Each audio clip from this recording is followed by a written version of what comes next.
Мое капище. Вот мой идол главный.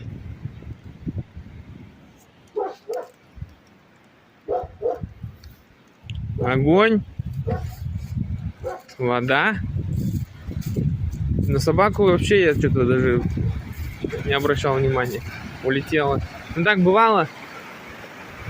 Обращал внимание на эти. Ну, что вокруг происходит. Но как бы быстренько, чтобы меня, главное, никто не отвлек.